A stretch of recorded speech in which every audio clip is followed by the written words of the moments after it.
Good morning students. మనం previous క్లాస్లో digestion methods గురించి డిస్కస్ చేసుకున్నాం. ఈ క్లాస్లో మనం ఫిజియాలజీ ఆఫ్ డైజెషన్ గురించి డిస్కస్ చేసుకుందాం. What is digestion? Digestion is the process of conversion of large food molecule into simple absorbable form. అంటే మనకి లార్జ్ ఫుడ్ మాలిక్యూల్ అనేవి సింపుల్ అబ్జర్బుల్ ఫామ్లోకి చేంజ్ అయ్యే ప్రాసెస్నే మనం డైజెషన్ జీర్ణక్రియ అని పిలుస్తాం. సో ఈ ప్రాసెస్ మనం చెప్పుకున్నాం ఆల్రెడీ. డైజెషన్ అనేది 2 మెథడ్స్లో జరుగుతుంది, కెమికల్ అండ్ మెకానికల్. మెకానికల్ మెథడ్లో ఎలా జరుగుతుంది? బై ద యాక్షన్ ఆఫ్ టీత్ని యూజ్ చేసుకుని ఫుడ్ అనేది దాని షేప్ని చేంజ్ చేసుకుంటుంది. మరి కెమికల్ ప్రాసెస్లో ఎంజైమ్స్ని యూటిలైజ్ చేసుకుని ఫుడ్ అనేది అబ్జార్బర్ ఫామ్లోకి ఫ్లూయిడ్ లాగా చేంజ్ అవుతుంది. ఈ 2 ప్రాసెస్లో మనకి డైజెషన్ అనేది జరుగుతుంది. సో దీని ఫిజియాలజీ గురించి మనం ఈ క్లాస్లో డిస్కస్ చేసుకుందాం. ఫస్ట్ మనకి డైజెషన్ అనేది ఎక్కడి నుంచి స్టార్ట్ అవుతుందని చెప్పుకున్నాం. జీర్ణక్రియ మౌత్ దగ్గర స్టార్ట్ అవుతుంది. ఎక్కడ ఎండ్ అవుతుంది? యానస్ దగ్గర ఎండ్ అవుతుంది. సో ఈ మిడిల్లో ఉండే పార్ట్స్ అన్నీ మనకి డైజెషన్లో హెల్ప్ చేస్తున్నాయి. సో ఒక్కో పార్ట్లో డైజెషన్ అనేది ఎలా జరుగుతుందో డిస్కస్ చేసుకుందాం. Mouth or buccal cavity.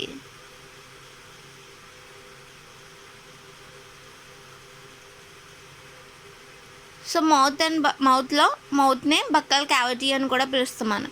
మౌత్లో ఏంటంటే మౌత్ అనేది మన బాడీలో 2 మేజర్ ఫంక్షన్స్ చేస్తుంది. అది డైజెషన్లో.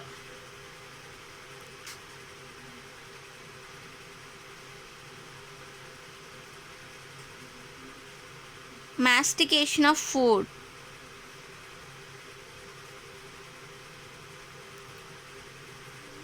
facilitation of swallowing. ఈ 2 ప్రాసెస్ని మనకి మౌత్ అనేది డైజెషన్లో హెల్ప్ చేస్తుంది. ఫస్ట్ మాస్టికేషన్ అంటే ఏంటంటే మిక్స్ ఆర్ చేంజ్.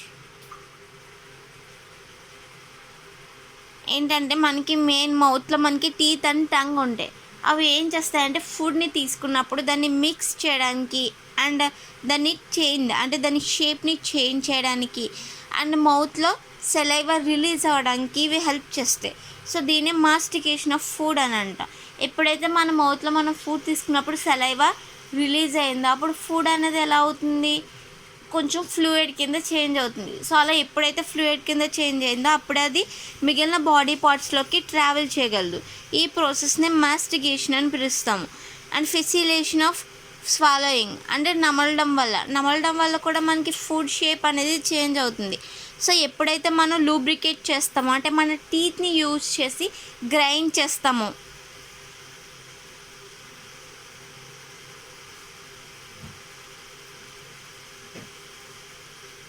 ఎప్పుడైతే మన టీత్ని యూస్ చేసి మనం గ్రైండ్ చేస్తామో నములుతామో ఫుడ్ని అప్పుడు ఏమవుతుంది? ఫుడ్ అనేది కొంచెం ఫ్లూయిడ్ ఫామ్లోకి వెళ్తుంది. సో ఎప్పుడైతే ఫ్లూయిడ్ ఫామ్లోకి చేంజ్ అయిందో అప్పుడు మాత్రమే అది ఈసోఫాగస్ ద్వారా మిగిలిన పార్ట్స్కి వెళ్తుంది. సో ఎప్పుడైతే మనం లూబ్రికేట్ చేయడం స్టార్ట్ చేసామో అంటే నమలడం స్టార్ట్ చేసామో అప్పుడు ఏమవుతుందంటే ఫుడ్ పార్టికల్స్ అన్నీ కలిసి ఒక బౌల్స్ లాంటి షేప్లోకి చేంజ్ అవుతాయి. ఎప్పుడైతే బౌల్స్ లాంటి షేప్లోకి చేంజ్ అయిందో అప్పుడే మనకి ఫుడ్ అనేది ఈసోఫాగస్ ద్వారా ట్రావెల్ అవ్వగలదు, లేదంటే అవ్వలేదు. ఈ 2 రియాక్షన్స్ వల్లే మనకి ఫుడ్ అనేది మౌత్ నుంచి మిగిలిన బాడీ పార్ట్స్కి వెళ్తుంది. Okay, next we discuss digestion of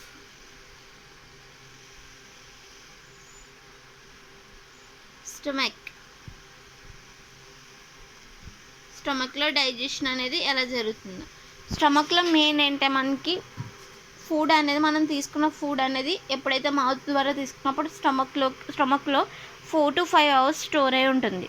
so ఈ అవర్స్లోనే మన బాడీలో డైజెషన్ అనేది కంప్లీట్ అవుతుంది. సో ఈ అవర్ టేకింగ్స్లో సో అప్పటి వరకు ఫుడ్ అనేది మనకి స్టమక్లో అలా స్టోర్ అయి ఉంటుంది.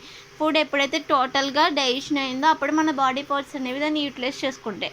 అప్పుడు వరకు మనకి స్టమక్లోనే స్టోర్ అయి ఉంటుంది. సో ఎప్పుడైతే ఫుడ్ స్టమక్లోకి వెళ్ళిందో అప్పుడు స్టమక్లో ఉన్న గ్యాస్ట్రిక్ జ్యూసెస్తో మిక్స్ అవుతుంది.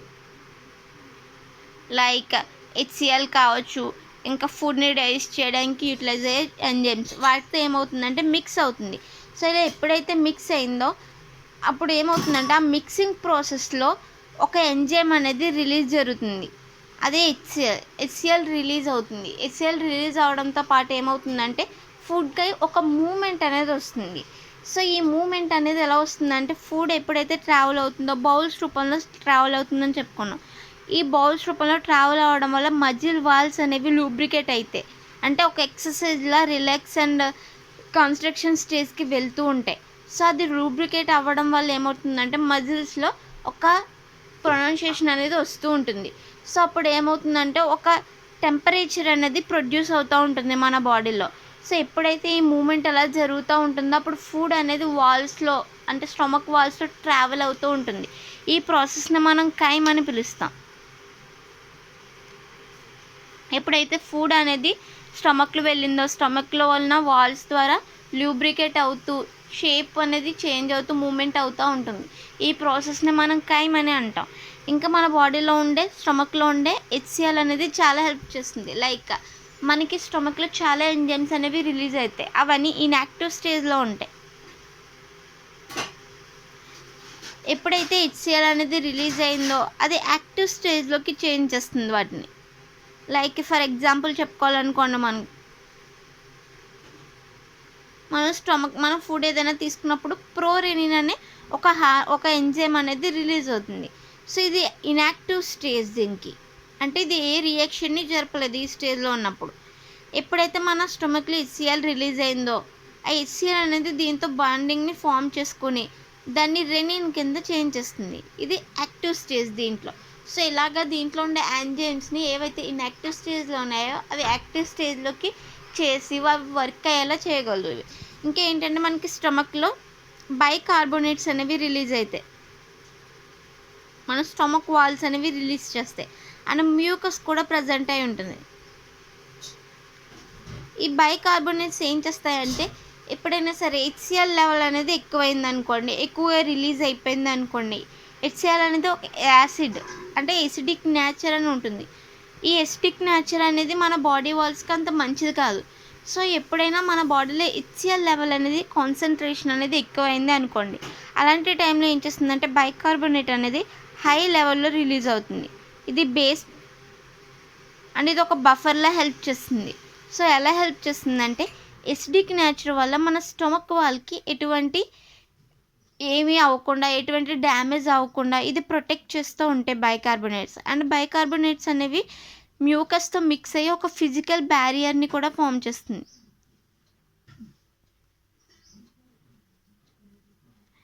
ఇది ఏం చేస్తుందంటే హెచ్సిఎల్ యొక్క కాన్సన్ట్రేషన్ నుంచి ప్రొటెక్ట్ చేస్తూ ఉంటుంది స్టమక్ని. సో స్టమక్లో ఉండే సెర్టెన్ సెల్స్ ఏం చేస్తాయంటే బైకార్బోనేట్స్ని ఫామ్ చేస్తూ ఉంటాయి. ఈ బైకార్బోనేట్స్ అంటే ఫామ్ అవుతేనే మనకి హెచ్సిఎల్ నుంచి ప్రొటెక్షన్ ఉంటుంది, లేదంటే ఎటువంటి ప్రొటెక్షన్ ఉండదు. ఎసిడిక్ నేచర్ అనేది మన స్టమక్ వాల్కి కావచ్చు, మన బాడీ వాల్కి కావచ్చు మంచిది కాదు. కానీ బైకార్బోనేట్స్ ఎప్పుడైతే రిలీజ్ అయ్యా అప్పుడు ఎసిడిక్ నేచర్ని ఇవి కంట్రోల్ చేయగలరు. ఇది మనకి స్టమక్లో జరిగే digestion. Next small intestine.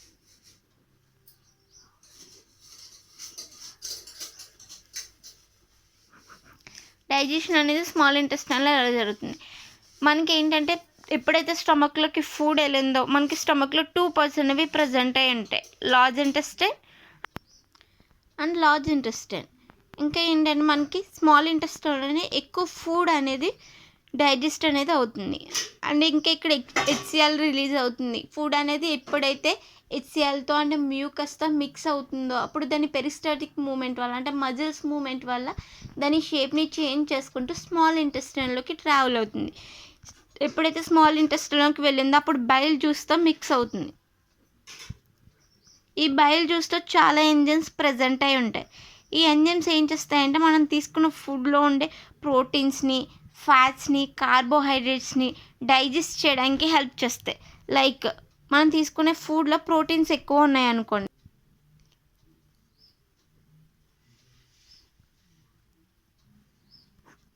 Proteins digestion అలా జరుగుతుంది.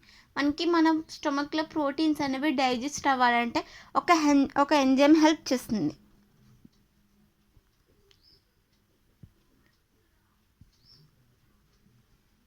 ట్రిప్సినోజన్. ఈ ఎంజైమ్ హెల్పింగ్ వల్ల మనకి ప్రోటీన్స్ అనేవి డైజెస్ట్ అవుతాయి. ఈ ట్రిప్సినోజన్ ఏంటంటే ఇన్యాక్టివ్ స్టేజ్. దీంట్లో ఉండే HCl అనేది దీన్ని యాక్టివేట్ చేస్తుంది. ఎంటెరోకైనేజ్. HCl అనేది ఎంటెరోకైనేజ్ అనే ఒక ఎంజైమ్ని రిలీజ్ చేస్తుంది. అది దేనికంటే ట్రిప్సినోజన్ని యాక్టివేట్ చేయడానికి. ట్రిప్సినోజన్ అనేది ఎప్పుడైతే యాక్టివేట్ అయిందో అది ట్రిప్సిన్ కింద చేంజ్ అవుతుంది. సో ఈ ట్రిప్సిన్ ఏం చేస్తుందంటే ప్రోటీన్స్ని by the action of trypsin tripeptide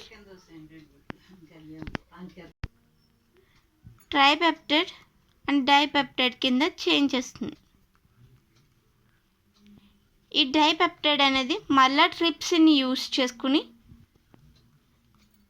amino acids కింద చేంజ్ చేస్తుంది. ఈ ఎమినో యాసిడ్ ఏంటి మనకి మన బాడీకి యూటిలైజ్ చేసుకునే ప్రోటీన్ ఫామ్. సో ఈ విధంగా ట్రిప్సినోజన్ అనేది ఎమినో యాసిడ్స్ కింద ఫామ్ చేయడానికి యూజ్ అవుతుంది. Next fats.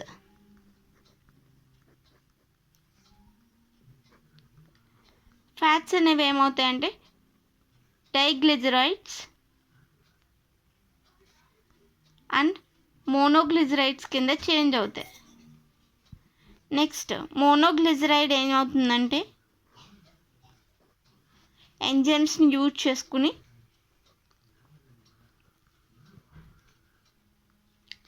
Fatty acids and glycerol కింద చేంజ్ అవుతుంది.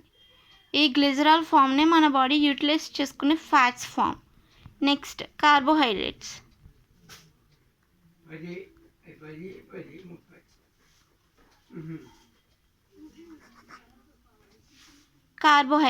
కార్బోహైడ్రేట్ అనేది 3 ఫామ్స్లో డైజెస్ట్ అవుతుంది. Maltose, sucrose, lactose. ఈ 3 ఫామ్స్లోనే మనకి కార్బోహైడ్రేట్స్ అనేవి డివైడేషన్ అనేది జరుగుతుంది. సో ఇవి ఫర్దర్గా ఏమవుతుందంటే గ్లూకోజ్ అండ్ గెలాక్టోస్ ఫామ్లోకి చేంజ్ అవుతుంది. సో ఇది కార్బోహైడ్రేట్లో జరిగే డైజెషన్. నెక్స్ట్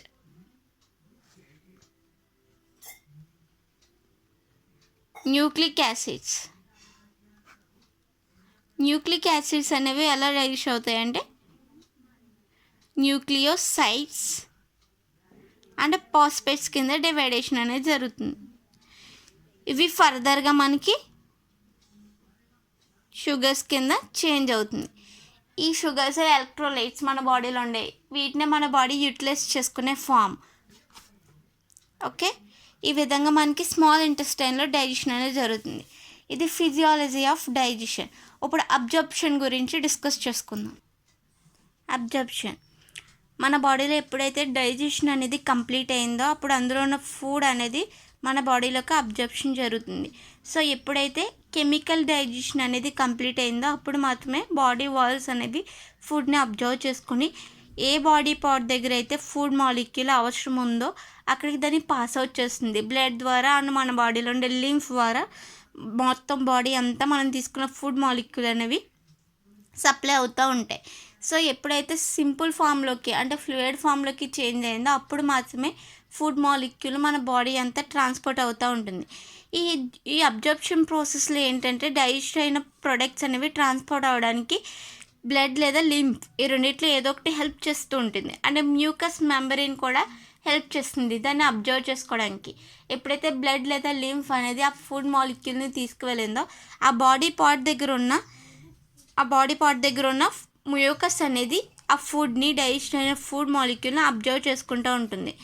ఈ ప్రాసెస్ అనేది 4 మెకానిజమ్స్లో జరుగుతుంది. ఏదైతే బ్లడ్ అండ్ లింఫ్ అనేది తీసుకెళ్ళి ఫుడ్ అబ్జర్ప్షన్ జరుగుతుందో ఆ ప్రాసెస్ 4 వేస్లో జరుగుతుంది. Simple diffusion,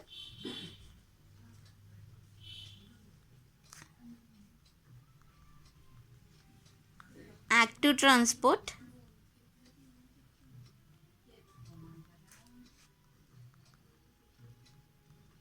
facilitated transport, passive transport.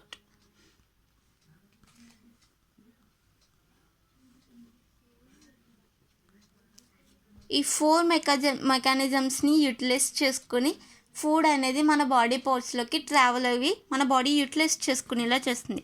First simple డిఫ్యూజన్లో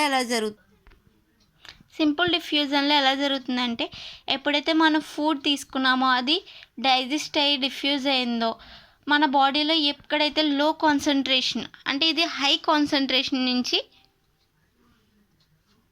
లో కాన్సన్ట్రేషన్కి ట్రావెల్ అవుతూ ఉంటుంది.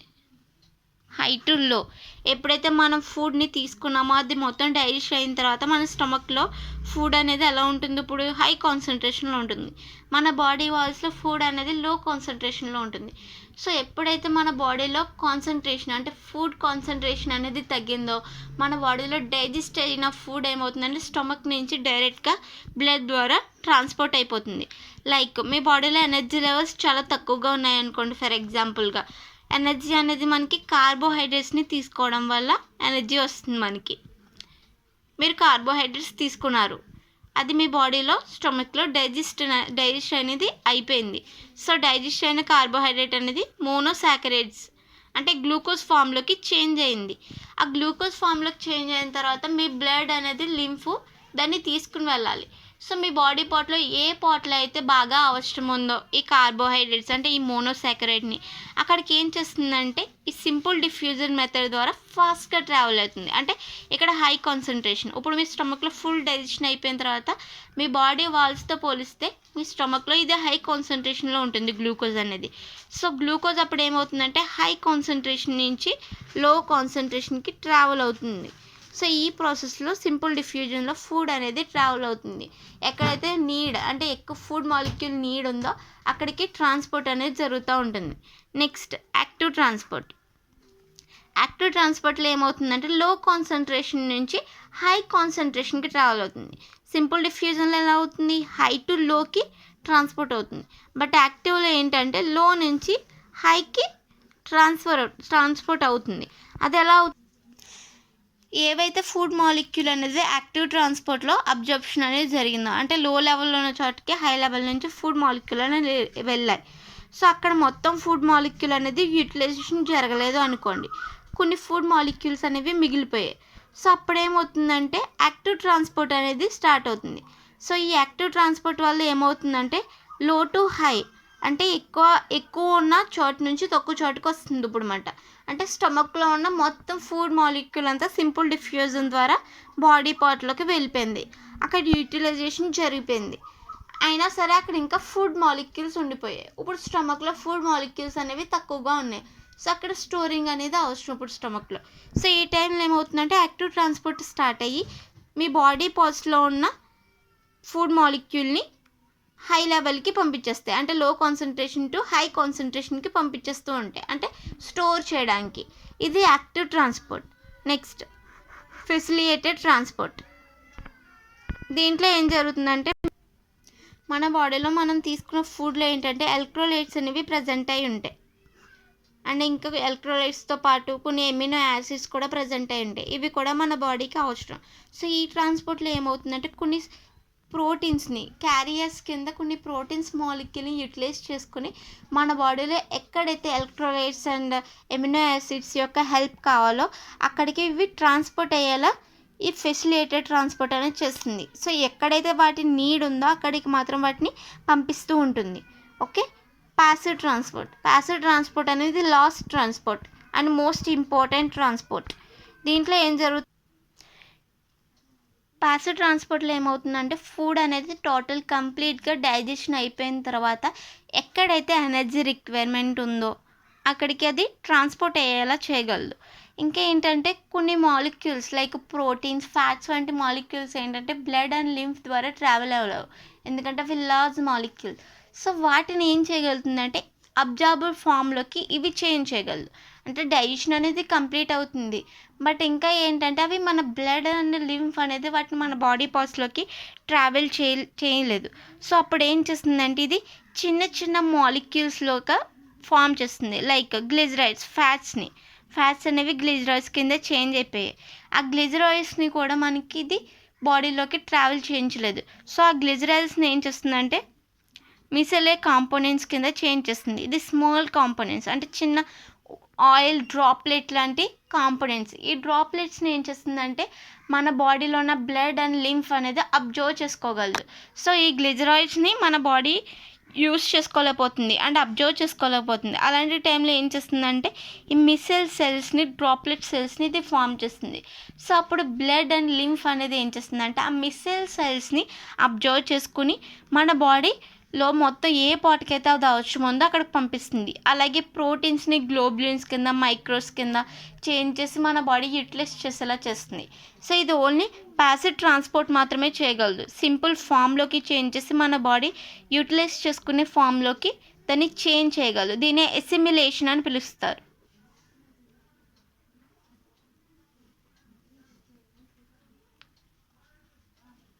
ఆల్రెడీ డైజెస్ట్ అయిన ఫుడ్ని అబ్జార్బుల్ ఫామ్లోకి చేంజ్ చేసే ప్రాసెస్నే అంటే టిష్యూస్ అబ్జర్వ్ చేసుకునే దానిలోకి చేంజ్ చేసే ప్రాసెస్నే ఎసిమిలేషన్ అని పిలుస్తాం. సో ఇది physiology of digestion and absorption. Okay.